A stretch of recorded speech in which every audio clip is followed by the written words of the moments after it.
enfants. I have everybody listening, and this is amazing. Thank you so much for being here. Good evening, welcome, مساء الخير, أهلا وسهلا, to the 9th Annual Scholarship Gala of the Arab American Association of Engineers and Architects.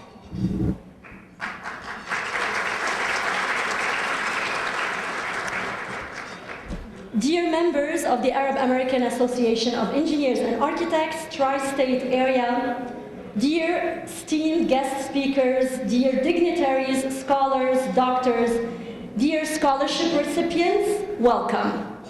My name is Rita Al-Ujail Zalni, and yes, there's a lot in my name, and I am an Arab American.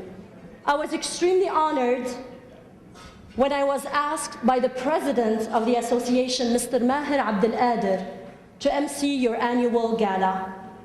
Thank you for this opportunity. It is actually a chance to show you the similarity between us.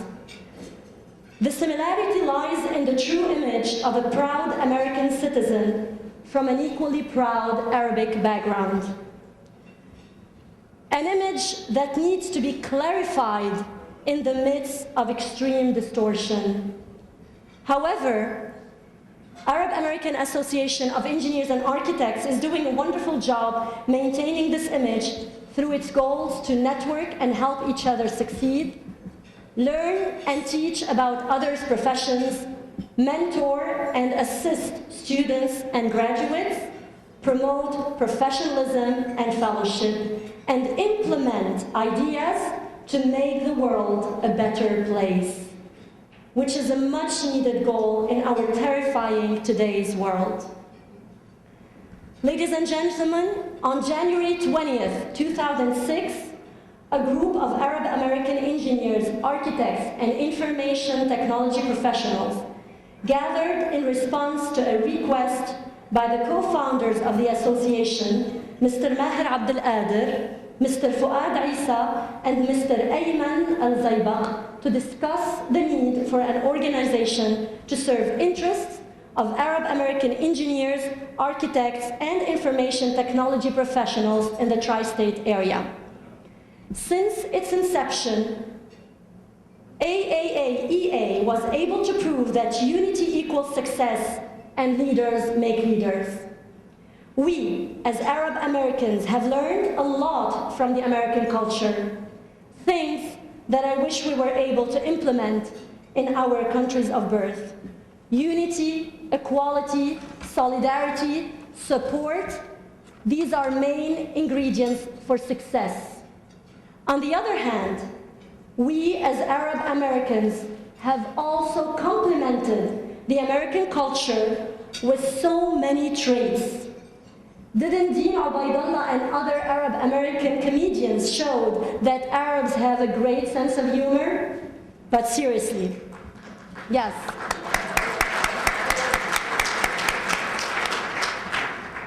We have also proved to America our loyalty to this country. We have proved that we are capable of succeeding and of success. All what you need is just to look around you in this hall. A great success of Arab Americans. We have also shown that through hardships comes success. And if algebra and algorithm are few words that translate from Arabic with al-ta'rif in the beginning, علم al-jabr al-khwarazmiya, many other Arabic names mark the early work in mathematics, physics, and engineering. Al-Zarqali, Thabit ibn Qurra, Al-Kindi ibn al-Shatir ibn Yunus, Al-Umawi, or more currently, Hassan Kamil al-Sabbah, who was an electrical and electronics engineer, mathematician, and inventor, born in Nabatieh, Lebanon, and died at Lewis near Elizabethtown in New York.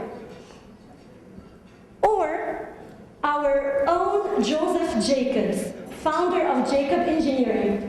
He was born in Brooklyn, New York, from a Lebanese immigrant father and passed away in 2004. Jacobs Engineering is one of our sponsors here tonight.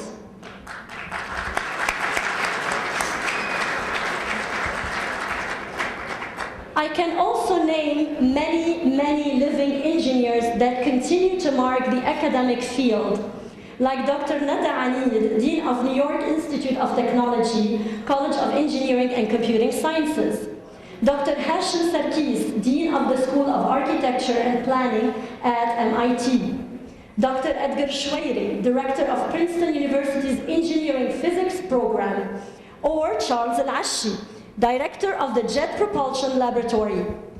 This brief history is just a small reminder of who we are as Arabs and who we can be as Arab Americans living in this great nation that remains the cradle of opportunity and success. An Arab American Association of Engineers and Architects is not far from this. Please allow me to introduce to you a small video of AAAEA's work this past year.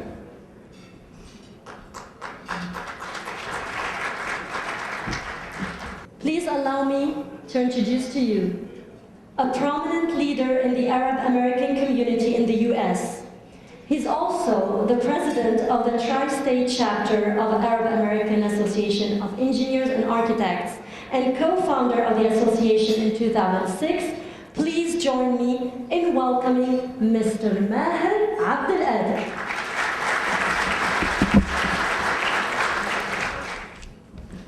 Thank you, Rita. Thank you very much for this introduction. Thank you.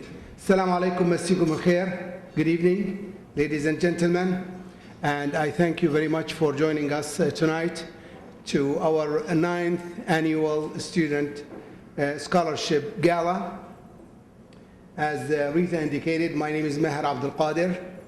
I'm currently serving as the president of the Tri-State of the Arab American Association of Engineers, Architects, and it gives me much pride to have had the privilege of being part of this outstanding organization, and it gives me a pleasure also being here in the capacity of a co-founder and the president. Over the past few years, I observed exponential growth in this organization, and I can personally attest to the opportunities made available to AAEA members through empowerment, education, and network. I remember back in 2006 with the co-founders when we tried to bring a group of Arab Americans together. We had difficulties bringing 36, 37 students or members or engineers together. Right now, we have over 300 people joining our annual scholarship galas. And that's an outstanding accomplishment and achievement.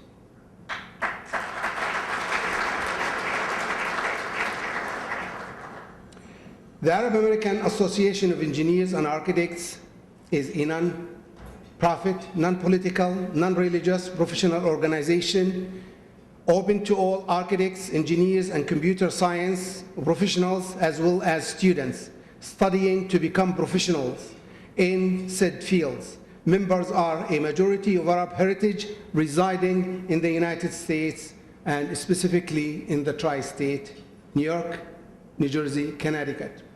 Just to be fair, we have a national organization and we have a delegation here from the national, and I welcome you and thank you for joining us. And we have also a member of the Arab American Association of Engineers coming from DC and from Wisconsin. So thank you very much for joining us.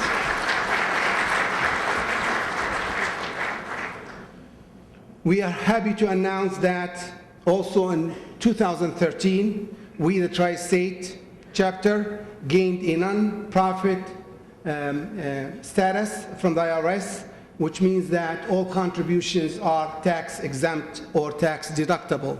So that's another major achievement that the organization achieved, so we could give more to our students and we can give more towards the scholarships.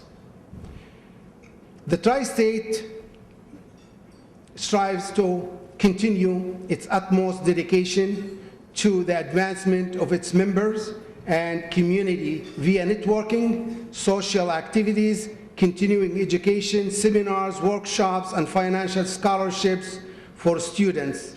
I'd like to take this opportunity to congratulate the AA team, the AA leadership, and our board or executive committee for not only their unwavering commitment, but in raising the bar as it relates to their accomplishment this year, and they have exceeded the goals that they set for themselves last year. So thank you very much for these achievements. Thank you.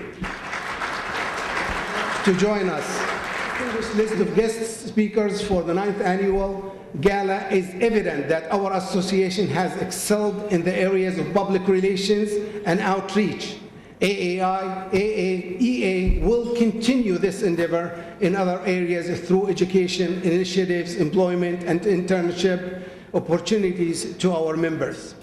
The original jurisdiction, we strive to provide opportunities to our members in jobs and in businesses.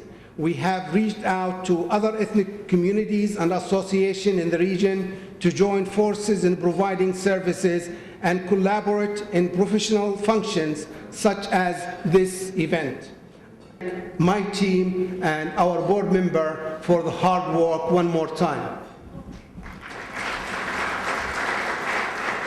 Of the future in changing the status quo, I am optimistic in collectively facing such challenges and triumphs together for the betterment of our community and our people. Hence why 9 years ago, I, along with others, teamed to establish this professional association, which I am grateful to be part of such a communal and collaborative group of professionals. As a result, I am thankful for being a co-founder, a member of the esteemed Arab American Association of Engineers and Architects. Thank you, and I hope you will enjoy our program. Thank you very much for coming. Thank you. Okay. Our first guest speaker is Stephen Santoro. He's the Assistant Executive Director of New Jersey Transit's Capital Planning and Program Department.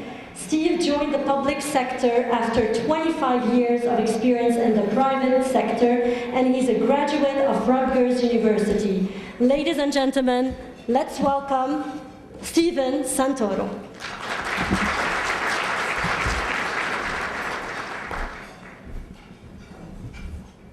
Good evening, everyone. It's a pleasure to be here. My name's Steve Santoro, and I'm from New Jersey. That would be New Jersey Transit. This is probably a New York-centric crowd, so I just needed to make clear that I am from New Jersey.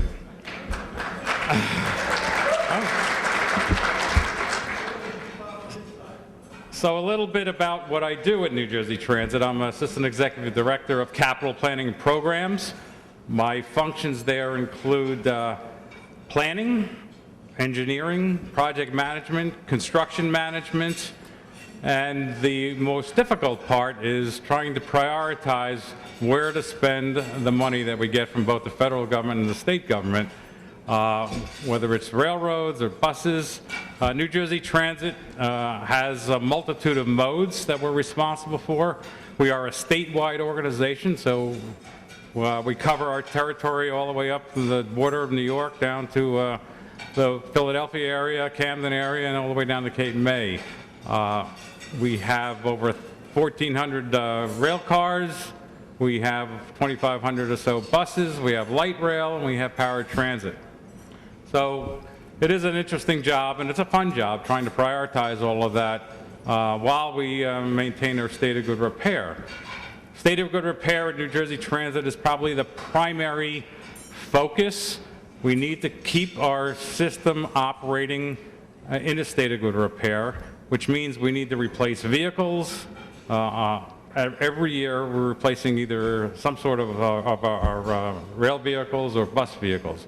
So there's constant churning, constant prioritization of funding that goes on each and every year. We have an annual capital program and a 10-year capital program, and a lot of capital programs in between, and it's constantly changing depending on priorities. So as I said, our focus is state of good repair. The focus will get more interesting. Maybe you've heard that the FTA has issued a notice of regarding rules and regulations regarding asset management. That is going to become very interesting in the context of making the planning of our capital program a lot more transparent to the public, where we are going to have to actually rate our assets, good, bad, and in between.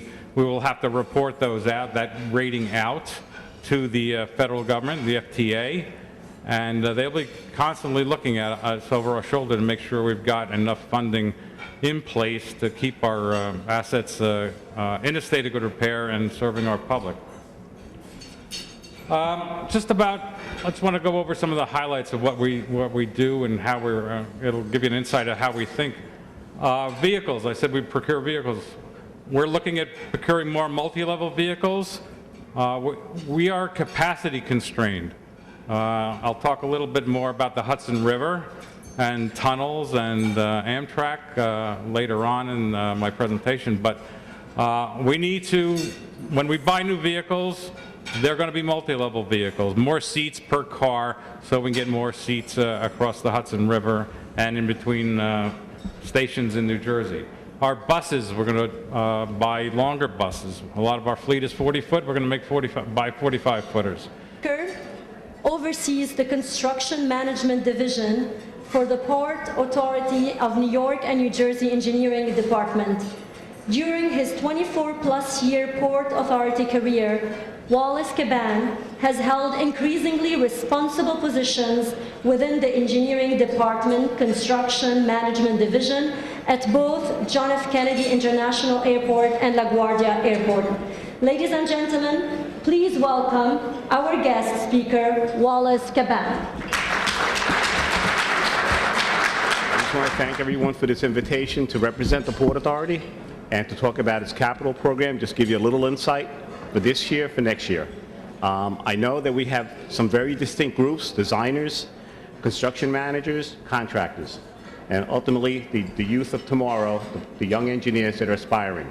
So I'm going to touch the subject in several different ways so that everybody benefits from the speech that I'll have. First of all, I represent, as the Chief of Construction for the Port Authority, the construction program with the exception of the World Trade Center, although we're about to inherit that. Under me, I have approximately 500 professional individuals made up of engineers, architects, administrative staff, and young engineers, okay? The field offices that we represent, approximately 15 to 17 locations throughout the Port Authority area.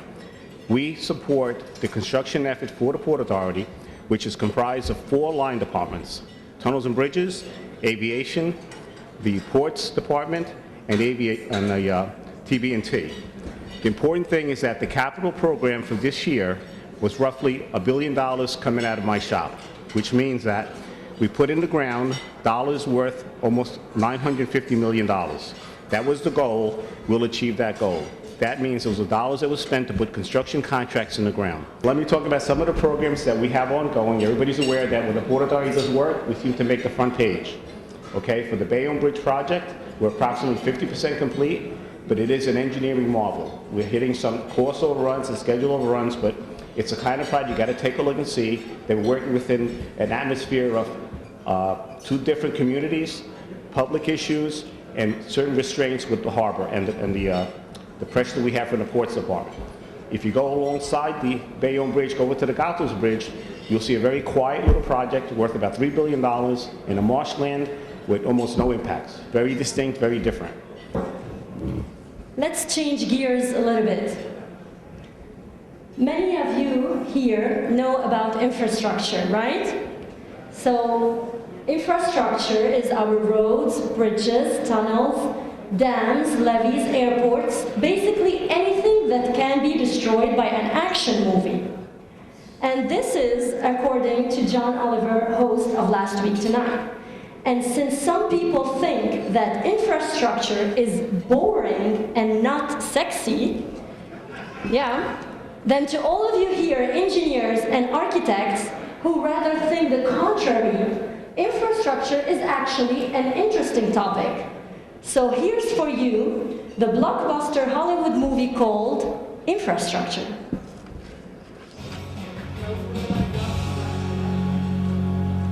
Infrastructure.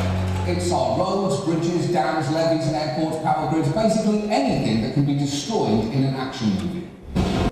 Our next speaker is also a chief. He is commissioner of New York City's Department of Design and Construction.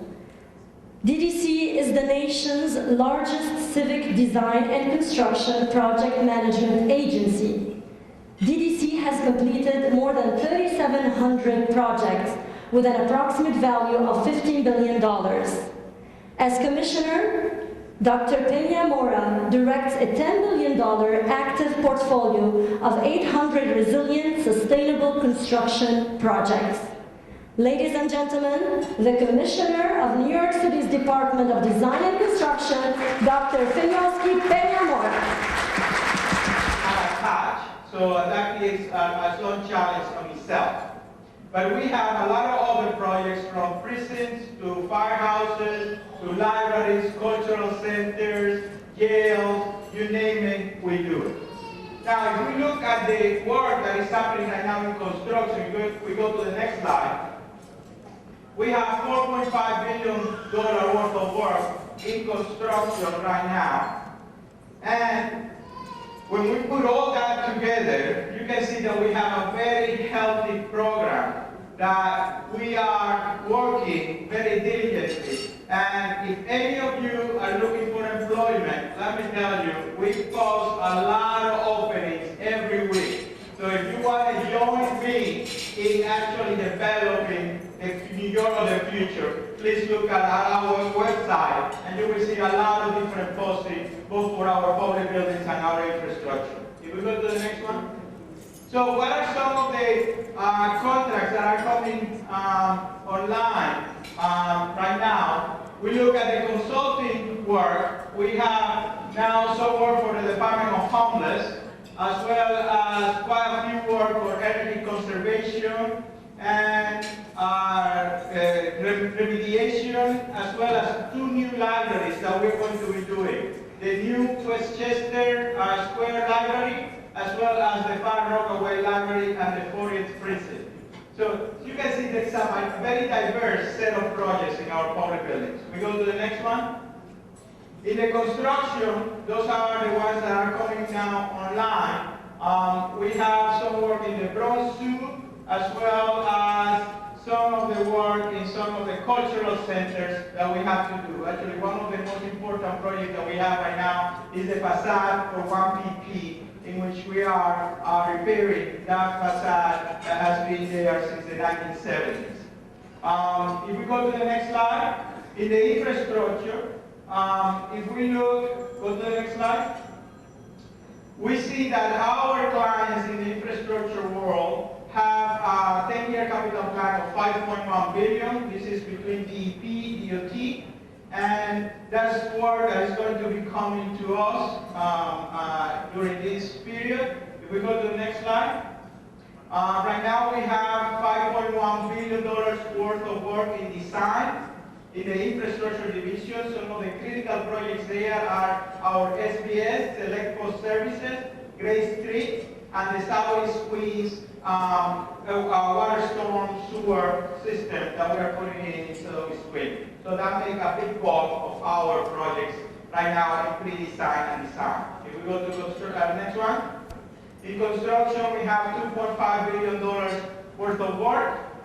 And if we go to the next slide, these are a lot of projects in infrastructure. What is interesting about our infrastructure work that we have a number of them that are not necessarily big, but very critical to support the economic growth of the city, to support the new rezoning that is so important for Mayor de Blasio to achieve the plan of affordable housing, 200 housing new and preserve affordable housing, and we're doing a lot of work to support that. So that's spread all over the 5 boroughs. And you see here quite a few contracts that may be related to that. Wonderful.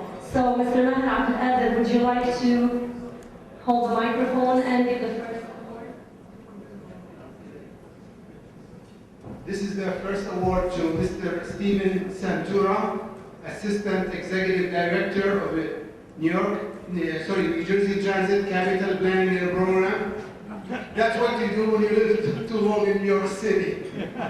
For leadership and contributions to the engineering and construction fields. Thank you very much.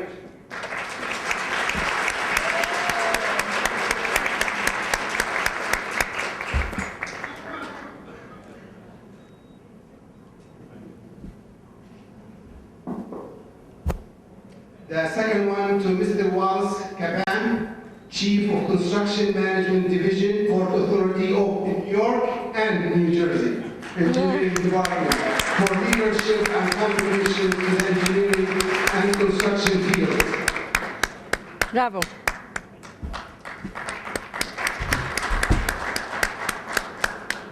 The last one to Dr. Funyaski Piña-Bora, Commissioner of New York City Department of Design and Construction, for leadership and contribution. Vice Chairman Mursi Saeed, Vice Chairman of the Board, and last but not least, Mr. Ahmed Azmi, Vice Chairman of the Board of Trustees of the Arab American Association of Engineers.